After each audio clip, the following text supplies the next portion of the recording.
Hey everyone, how are you guys doing today?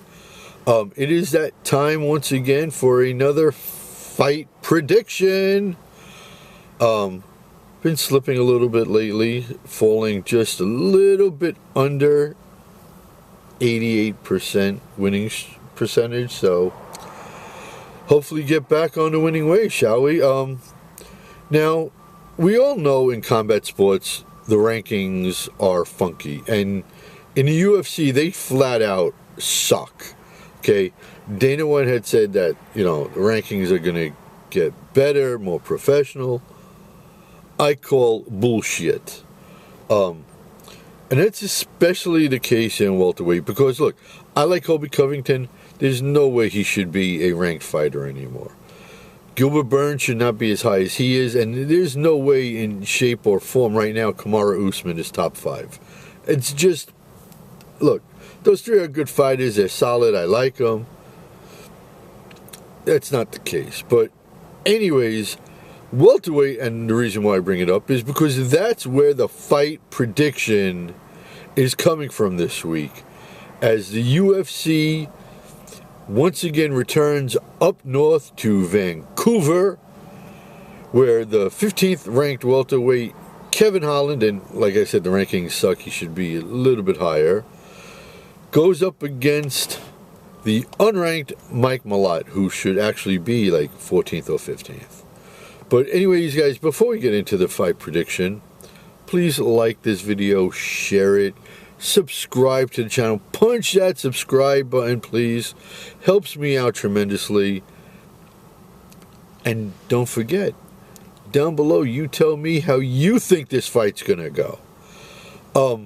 I will say this before we actually get into it. I hope that with Islam Makhachev actually coming into the division, I hope it just rattles up the ranking system and guys that don't belong get booted and everybody else slides down. I hope. But do I think it's going to be properly done?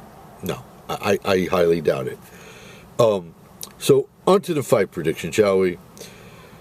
Kevin Holland, despite all his highlights, despite all his skill, has become a bit inconsistent. Okay, he's on a one fight losing streak right now, and in his last 8 fights, he's 3-5. And outside of the submission victory over Vicente Luque, he's had issues with fighters that have solid gas tanks. He's had issues with fighters with above average striking.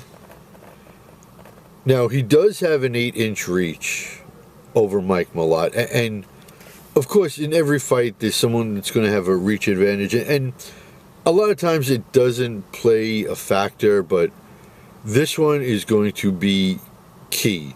There's no two ways about it. 8 inches is 8 inches no matter how you slice it. I love that Kevin Holland's been active. This is his 5th fight this year. When a fighter fights 4 or 5 times, 6 times a year, I like that. It's a little bit closer to them maybe getting CTE, but I like it. Shows that they're hungry. Shows that they're in it to win it. So I like that about Kevin Holland. Ever since Mike Malott was on the Dana White Contender Series, he's gone 5-1. He's on a 2-fight winning streak right now. And between both guys, there's 34 finishes. So they know how to finish. Now, yes, the majority are Kevin Holland's. Now, Malott's issue is he's not a risk taker. And look, I'm not saying just throw caution to the wind and just throw wild, okay? I'm not saying that at all. But those that don't take risks stay at a subpar level. And I enjoy Mike Malott, okay? He has good footwork. I like his feigning ability to get on the inside. That's what he uses. A lot of guys tend to bite on his feints too. Can I see Kevin Holland biting on some? Yeah, I can. I could see Mike Malott being able to occasionally get on the inside, where he grinds his way to takedowns, and obviously that's his strong base, is the wrestling, the grappling. And wrestling defense is going to tire out Kevin Holland, who needs the open space to control distance, okay? Throwing out the solid boxing, those long kicks that he throws. But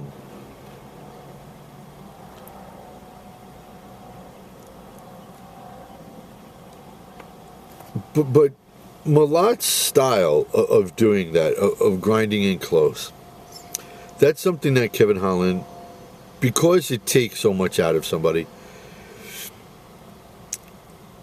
that's what he's been struggling with. And something that he does that I don't like is keeping his hands super low. And it's just that karate fighting style, you know, like Wonderboy Thompson and Michael Venom Page. But Kevin keeps his hands extremely low, lower than both of those guys. And I think that might be one of the reasons why he gets dropped as much as he does. I'd like to see Holland have his hands up just a little bit higher. Okay. Might not need, you know, like a Philly shell or completely up like this, right? But just a little bit higher would be better, right?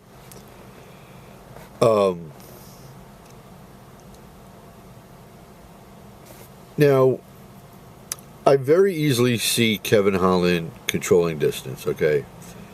Even with Malott getting on the inside sometimes and getting a couple of takedowns. I think Holland at this point in his career can defend most of those takedowns, and when he does get put to the mat, I see him handling himself okay in this fight. But when Malott gets pressured, and he is because of that long reach, he tends to fight even smaller and become even more tentative. And for somebody that stays within a box to begin with, becoming more tentative, it's not exciting to watch. It's like watching paint dry on a wall. Okay? And I'm someone that gives props to Mike Malott's style and his abilities. But in this fight, because as we all know, styles make fights, I just don't see it working out well for him. I think Holland's going to break him down slowly with the boxing. And when Malott's able to get on the inside, I see a lot of knees coming up the middle to Malott's body. Maybe even some dirty boxing from Kevin Holland. I don't think Mike Malott has the power in his gloves to hurt Kevin Holland. I really don't. And because of all that, I think the Canadian crowd is going to go home very, very, very unhappy. I like Kevin Holland in this fight. I like him to finish the fight early second round by technical knockout. So there you have the fight prediction. Kevin Holland, second round, early second round, technical knockout over Mike Malott. So guys, do me a favor. As I bid you all adieu, please like the video, share it, punch that subscribe button. And don't forget, down below, you tell me how you think this fight's going to go. And that's going to wrap it up for me right now before the rain gets really crazy here. But until the next video, Cyclone saying, peace out, home skis.